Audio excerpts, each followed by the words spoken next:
ಶಿಕ್ಷಕರಿಗೆ ವಿದ್ಯಾಚೇತನದ 9ನೇ ದಿನದ ವಿಡಿಯೋಗೆ ಆತ್ಮೀಯ ಸ್ವಾಗತ. ಈ ದಿನದಂದು ನಾವು ಮೊದಲನೇ ಅವಧಿಯಲ್ಲಿ ಗ್ರೀಟ್ ಆ್ಯಂಡ್ ಮೀಟ್ ಕಾನ್ವರ್ಸೇಷನ್ ಅವಧಿಯಲ್ಲಿ ಇಲ್ಲಿ ಗ್ರ್ಯಾಂಡ್ ಮಾಸ್ ಸೇಸ್ ಅಂತೇಳಿ ಒಂದು ಆ್ಯಕ್ಟಿವಿಟಿಯನ್ನು ಮಾಡಬೇಕಾಗತ್ತೆ. ಇದು ಸೈಮನ್ ಸೇಸ್ ಅಂತೇಳಿ ನಾವು ಹಿಂದೆ ಆ್ಯಕ್ಟಿವಿಟಿಯನ್ನು ಮಾಡಿದ್ವಿ.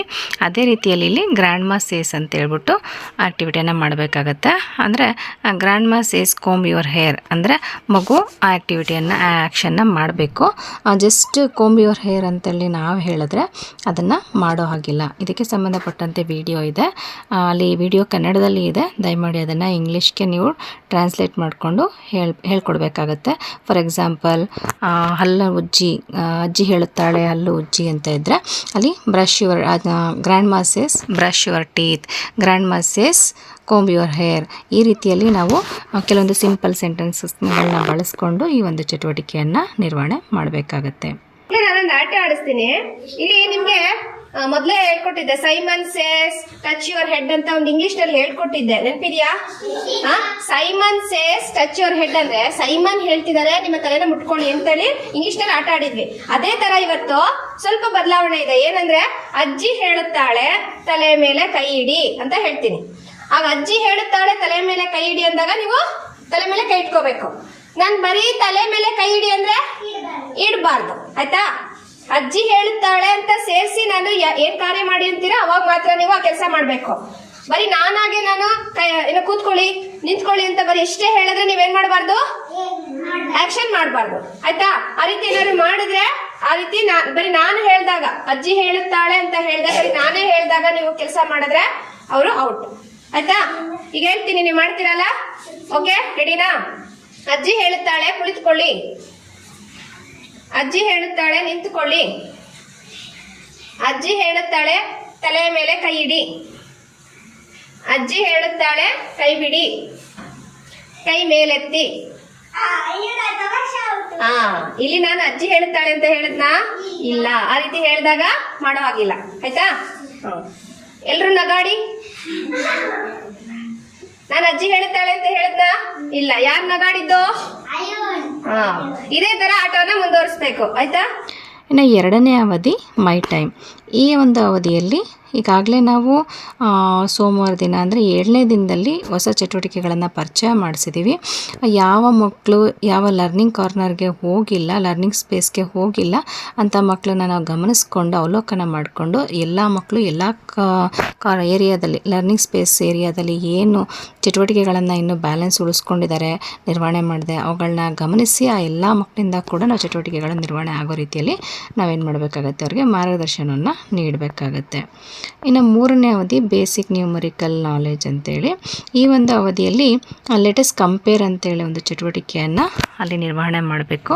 ಇದಕ್ಕೆ ಸಂಬಂಧಪಟ್ಟಂತೆ ನಾವು ಶಾಲೆಯಲ್ಲಿರುವಂಥ ಥಿಂಗ್ಸ್ಗಳನ್ನ ಬಳಸ್ಕೊಂಡು, ಉದಾಹರಣೆಗೆ ಕ್ಲಾಸ್ ರೂಮ್ನಲ್ಲಿರ್ಬೋದು ಅಥವಾ ಬಿಸಿಯೂಟದಲ್ಲಿ ಬಳಸುವಂಥ ತರಕಾರಿಗಳಿರ್ಬೋದು, ಅವುಗಳನ್ನು ಬಳಸ್ಕೊಂಡು ಅದರಲ್ಲಿ ಸೈಜ್ಗೆ ಅನುಗುಣವಾಗಿ, ಗಾತ್ರಗಳಿಗೆ ಅನುಗುಣವಾಗಿ ಅಥವಾ ಉದ್ದ ಅಗಲ ಇದಕ್ಕೆ ಅನುಗುಣವಾಗಿ ಅಥವಾ ತರಗತಿಯಲ್ಲಿರುವಂಥ ಮಕ್ಕಳನ್ನೇ ಬಳಸ್ಕೊಂಡು ಯಾರು ಎತ್ತರ ಇದ್ದಾರೆ, ಯಾರು ಕುಳ್ಳ ಇದ್ದಾರೆ, ಸೊ ಅಥವಾ ಯಾರು ದಪ್ಪ ಇದ್ದಾರೆ, ಯಾರು ಸಣ್ಣ ಇದ್ದಾರೆ, ಈ ರೀತಿಯಲ್ಲಿ ನಾವೇನು ಮಾಡಬೇಕಾಗತ್ತೆ, ಆ ಮಕ್ಕಳನ್ನು ಅಥವಾ ನಾವಲ್ಲಿ ತೆಗೆದುಕೊಂಡಂತಹ ವಸ್ತುಗಳನ್ನು ಅಲ್ಲಿ ಗಾತ್ರಕ್ಕೆ ಸೈಜ್ಗೆ ಅನುಗುಣವಾಗಿ ನಾವಲ್ಲಿ ಕಂಪೇರ್ ಮಾಡಿ ಹೇಳ್ಕೊಡ್ಬೇಕಾಗತ್ತೆ.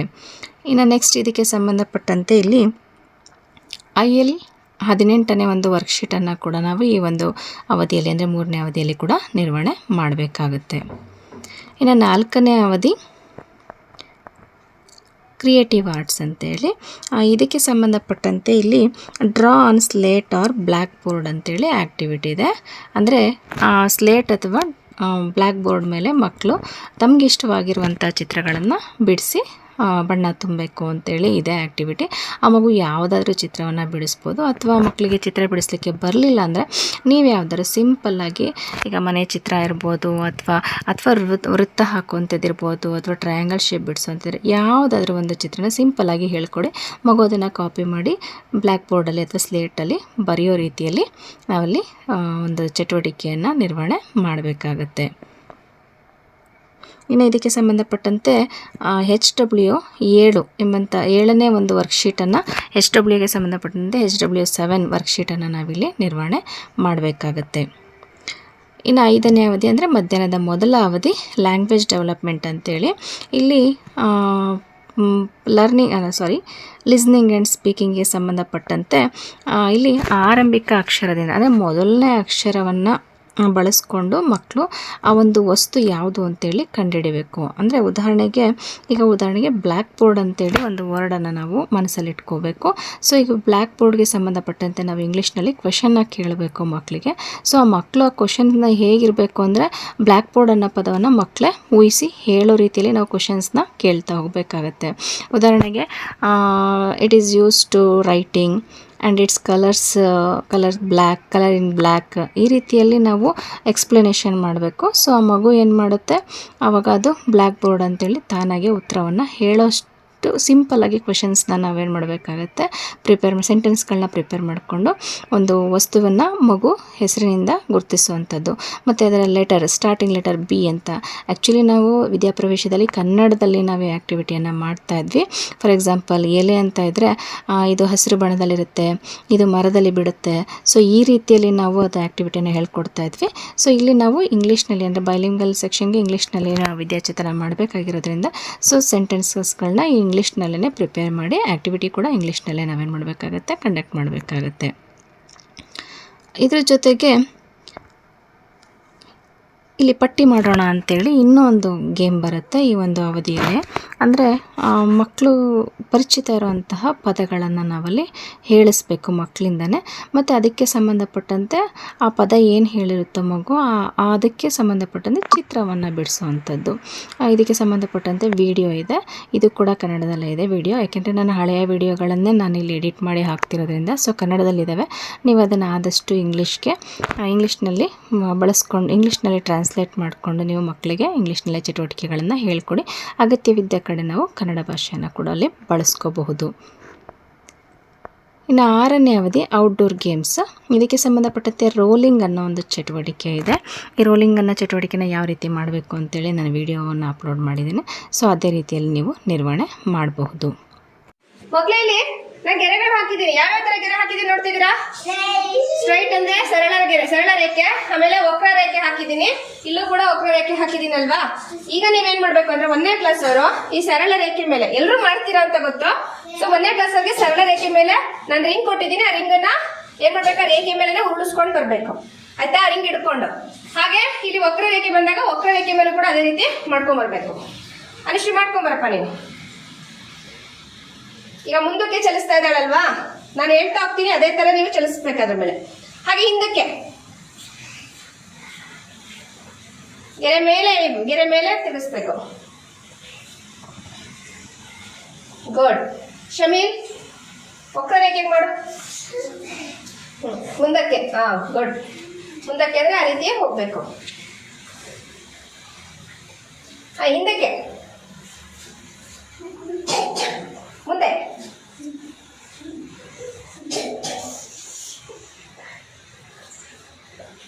ಗುಡ್. ನೋಡಿ, ಇದು ಜಿಗ್ಜಾಗ್ ರಸ್ತೆ ಇದು.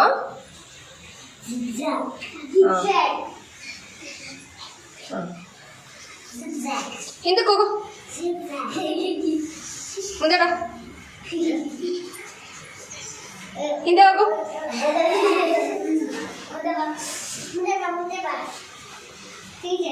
ನಾನು ಹೇಳ್ದಾಗ ಮಾಡಬೇಕು. Very good. ಇನ್ನು 7ನೇ ಅವಧಿ ಸ್ಟೋರಿ ಟೈಮ್. ಇಲ್ಲಿ ತೆನಾಲಿ ರಾಮಕೃಷ್ಣ ಮತ್ತು pot, Tenali Ramakrishna and the pot ಎಂಬಂತಹ ಕಥೆಯನ್ನು ನಾವಿಲ್ಲಿ ಹೇಳ್ಕೊಡ್ಬೇಕಾಗತ್ತೆ. ಇದು ಕೂಡ ನಮಗೆ ಕನ್ನಡದಲ್ಲಿ ಇದೆ ಈ ಒಂದು ಕತೆ. ಅದನ್ನು ಇಂಗ್ಲೀಷ್ಗೆ ಟ್ರಾನ್ಸ್ಲೇಟ್ ಮಾಡಿ ನಾವು ಹೇಳ್ಕೊಡ್ಬೇಕಾಗತ್ತೆ. ಸೊ ಇದನ್ನು ನಾನು ಹೇಳಿದ್ದೀನಿ, ಗೂಗಲ್ ಟ್ರಾನ್ಸ್ಲೇಟ್ಗೆ ನೀವು ಆ ಪೇಜನ್ನು ನೀವು ಅಪ್ಲೋಡ್ ಮಾಡಿದ್ರೆ ಅದು ಇಂಗ್ಲೀಷ್ನಾಗೆ ಟ್ರಾನ್ಸ್ಲೇಟ್ ಮಾಡಿಕೊಡುತ್ತೆ. ಸೊ ಅದನ್ನೇ ನೀವು ಸಿಂಪಲ್ ಸೆಂಟೆನ್ಸಸ್ ಆಗಿ ಯೂಸ್ ಮಾಡ್ಬೋದು. ಯಾರಿಗೆ ಇಲ್ಲಿ ಇಂಗ್ಲೀಷ್ ಭಾಷೆ ಕಷ್ಟ ಇದೆ ಅಂಥವ್ರು ಈ ಒಂದು ಗೂಗಲ್ ಟ್ರಾನ್ಸ್ಲೇಟನ್ನು ಬಳಸ್ಕೊಂಡು ನೀವೇನು ಮಾಡ್ಬೋದು, ಏಕೆಂದರೆ ಇಲ್ಲಿ ಸಾಹಿತ್ಯದಲ್ಲಿ ಕಥೆಯನ್ನು ಕೊಟ್ಟಿಲ್ಲ, ಆ ಕಾರಣದಿಂದಾಗಿ ನಾನು ಇದೊಂದು ಐಡಿಯಾನ ಹೇಳ್ಕೊಡ್ತಾ ಇದ್ದೀನಿ. ಅದೇ ರೀತಿಯಲ್ಲಿ ನಿರ್ವಹಣೆ ಮಾಡಿ, ಸಾಧ್ಯ ಆದರೆ ನಾನು ಅದನ್ನು ಟ್ರಾನ್ಸ್ಲೇಟ್ ಮಾಡಿದ ಕಥೆಯನ್ನು ಬೇಕಾದ್ರೆ ನಾನಿಲ್ಲಿ ಲಾಸ್ಟಲ್ಲಿ ಫೋಟೋ ಕೂಡ ಹಾಕ್ತೀನಿ, ಅದನ್ನು ನೋಡ್ಕೊಂಡು ಬೇಕಾದ್ರೆ ನೀವು ತೆನಾಲಿ ರಾಮಕೃಷ್ಣ ಕಥೆಯನ್ನು ಹೇಳ್ಕೊಡ್ಬೋದು. ಇಲ್ಲಿ ಅದಕ್ಕೆ ಸಂಬಂಧಪಟ್ಟಂತೆ ಕತೆಗೆ ರಾಜರದ್ದು ಅಥವಾ ಪೊಪೆಟ್ಗಳಿದೆ ನಿಮ್ಮ ಶಾಲೆಗಳಲ್ಲಿ, ಈಗ ಆಲ್ರೆಡಿ ನಲಿ ಕಿಟ್ನಲ್ಲಿ ಬಂದಿದೆ, ಅವುಗಳನ್ನ ಬಳಸ್ಕೊಂಡು ಕೂಡ ನೀವೇನು ಮಾಡ್ಬೋದು, ಒಂದು ನಾಟಕ ಅಭಿನಯದ ರೀತಿಯಲ್ಲೋ ಅಥವಾ ಪಪೆಟ್ ಶೋ ಮಾಡ್ತಿಲ್ಲ ಆ ರೀತಿಯಲ್ಲೋ ಯಾವುದಾದ್ರು ಒಂದು ರೀತಿಯಲ್ಲಿ ಕಥೆಯನ್ನು ನಾವು ಹೇಳಿಕೊಟ್ಟು ಅರ್ಥೈಸುವಂತಹ ಕೆಲಸವನ್ನು ಈ ಒಂದು ಅವಧಿಯಲ್ಲಿ ಮಾಡಬೇಕಾಗತ್ತೆ. ಇನ್ನು ಕೊನೆಯ ಅವಧಿ ಸಿಯೋಗೇನ. ಇಲ್ಲಿ 7 ಅವಧಿಗಳಲ್ಲಿ ಏನೇನೆಲ್ಲ ಚಟುವಟಿಕೆಗಳನ್ನು ಮಾಡಿದ್ವಿ ಅದನ್ನು ರಿವ್ಯೂ ಮಾಡಬೇಕು. ಜೊತೆಗೆ ನೆಕ್ಸ್ಟ್ ಡೇಗೆ ಯಾವೆಲ್ಲ ಚಟುವಟಿಕೆಗಳನ್ನು ಮಾಡಬೇಕು ಅಥವಾ ಏನಾದರೂ ಹೋಮ್ವರ್ಕ್ಸ್ ಇದ್ದರೆ ಅದನ್ನು ಮಕ್ಕಳಿಗೆ ಕೊಡೋದ್ರ ಮೂಲಕ ಈ ಒಂದು ದಿನದ ಚಟುವಟಿಕೆಗಳನ್ನು ಸಂಪೂರ್ಣವಾಗಿ ಮುಗಿಸ್ಬೇಕಾಗತ್ತೆ. ಇದಿಷ್ಟು 9ನೇ ದಿನದ ಚಟುವಟಿಕೆಗಳಾಗಿರುತ್ತೆ. ಇಲ್ಲಿ ಬರುವಂಥ ವರ್ಕ್ಶೀಟ್ಗಳು 3ನೇ ಅವಧಿಯಲ್ಲಿ 18 ವರ್ಕ್ಶೀಟನ್ನು ಮಾಡಬೇಕು. SWಗೆ ಸಂಬಂಧಪಟ್ಟಂತೆ 7ನೇ ವರ್ಕ್ಶೀಟು SW7 ವರ್ಕ್ಶೀಟನ್ನು ಮಾಡಬೇಕು, 7 ನಂಬರ್ ವರ್ಕ್ಶೀಟು. ಹಾಗೆ ECಗೆ ಸಂಬಂಧಪಟ್ಟಂತೆ EC5 ಈ ಒಂದು ವರ್ಕ್ಶೀಟನ್ನು ನಾವಿಲ್ಲಿ ನಿರ್ವಹಣೆ ಮಾಡಬೇಕಾಗತ್ತೆ. ಇದಿಷ್ಟು 9ನೇ ದಿನದ ಒಂದು ವಿದ್ಯಾಚೇತನದ ಚಟುವಟಿಕೆಗಳು. ಧನ್ಯವಾದಗಳು.